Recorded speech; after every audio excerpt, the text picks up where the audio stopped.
साहित्य जगत का सौभाग्य है कि काशी दो तीर्थों से जानी जाती है। वैसे तो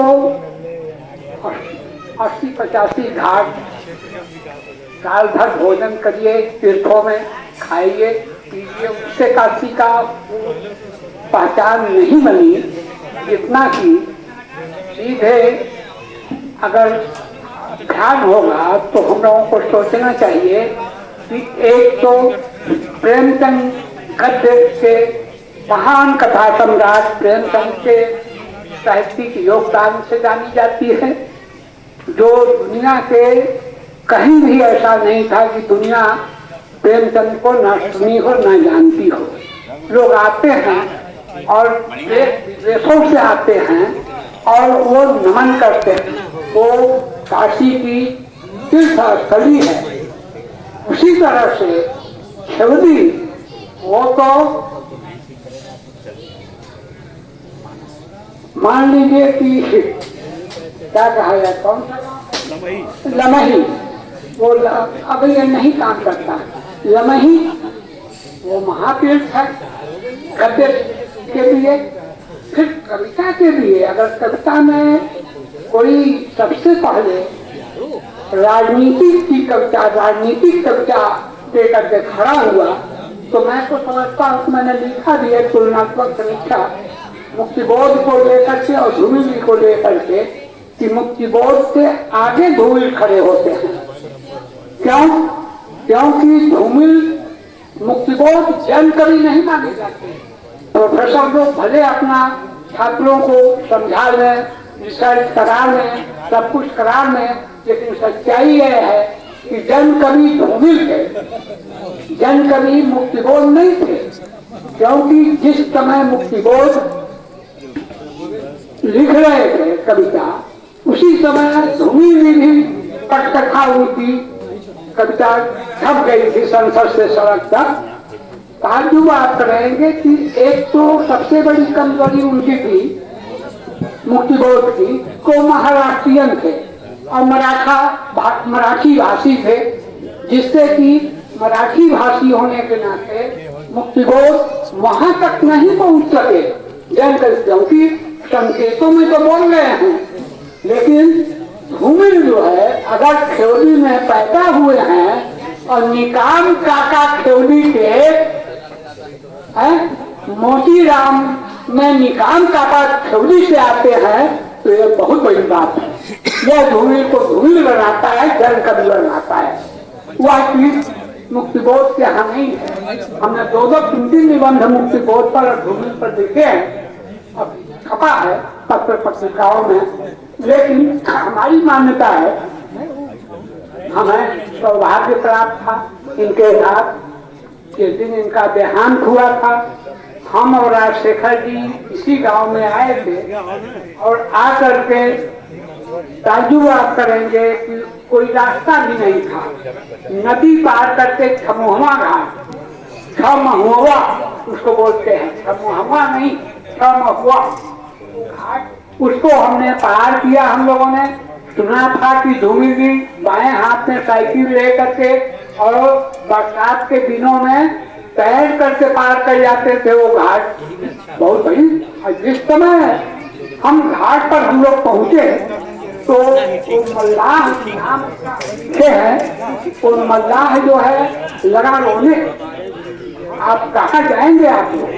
हम लोगों ने कहा कि मैं धूमिल के गांव खेवड़ी जाऊंगा और वहाँ कुछ उनके लोगों से मिलूंगा, उनसे संस्मरण लूंगा और शायद वही कल सुनना मुझे के लिए हमारे लोगों के लिए प्रेरणा स्रोत बना, जिससे कि कल सुनना मुझे का 28 पृष्ठ का राजशेखर जी का जो वक्तव्य है, विद्यानिवासी का भी है, एक वह केवल वह भाग और बात नहीं बनती, जो बात राजशेखर के वक्तव्य में बनती है। तो हमारे कहने का मतलब कि ये आग, ये ताप, ये तेवर, ये घाट सब में नहीं होता।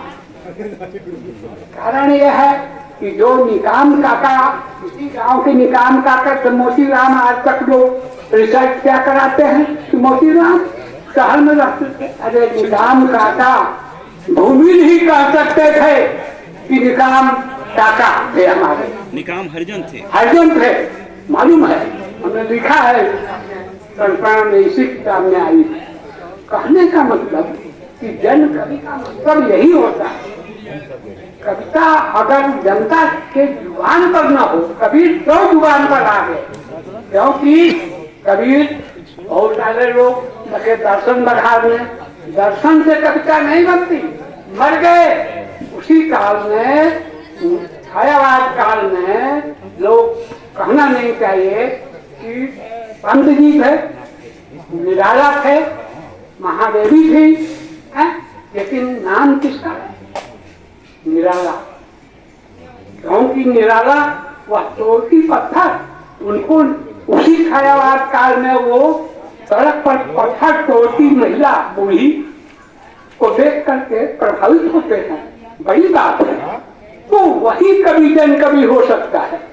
निराला आगे निकल गए, प्रसाद, प्रेमचंद, चाहे भले कामायनी दिखाए, कुछ दिखाए, आप पढ़ाते रहिए प्रोफेसर साहब जी, लेकिन सच्चाई ये है कि निराला आप नहीं समझ पाए। आज तक आपने निराला को, आप लोगों ने कभी हमेशा दबाया है ऐसे लोगों को, चाहे निराला रहे हों, चाहे धूमिल रहे हों, चाहे जो है मुक्तिबोध का योगदान में कम नहीं मानता, लेकिन क्योंकि जब उसमें उन्होंने मुक्तिबोध में वो कौन वो था ना, वो कौन गुल्ला था,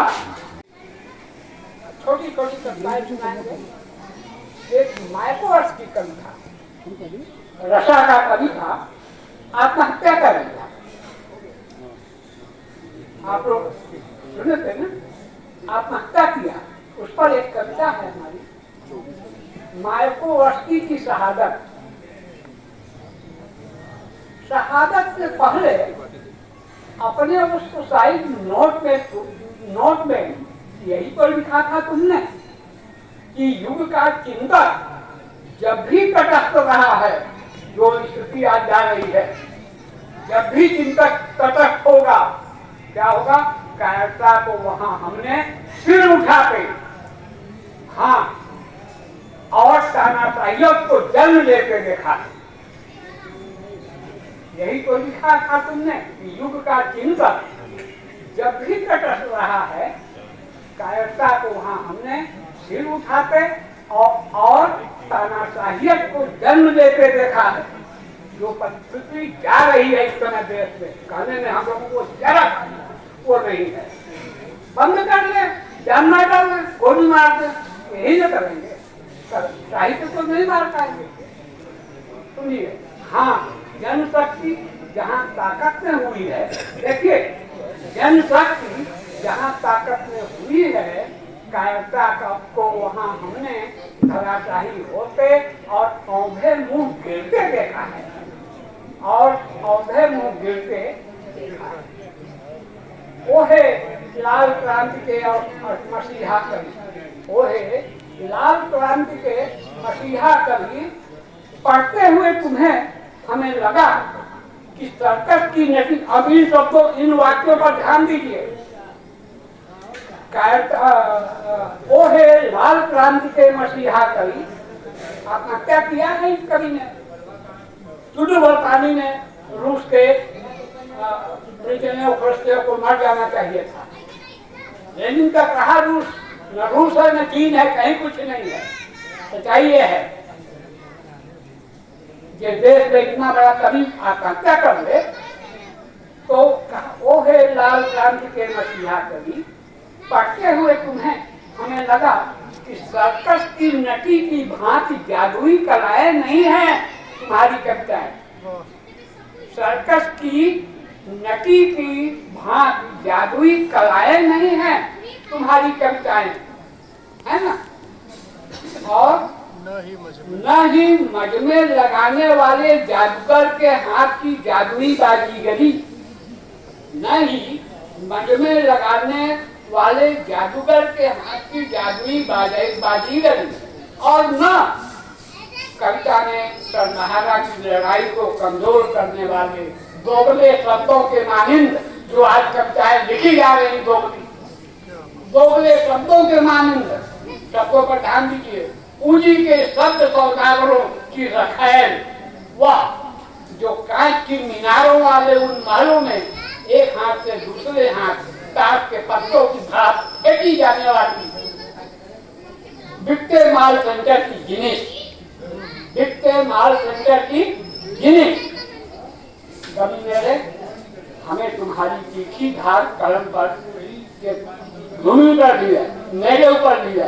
कभी मेरे हमें तुम्हारी तीखी धार कलम पर नाज है, और नाज है तुम्हारे शब्दों की मारक क्षमता।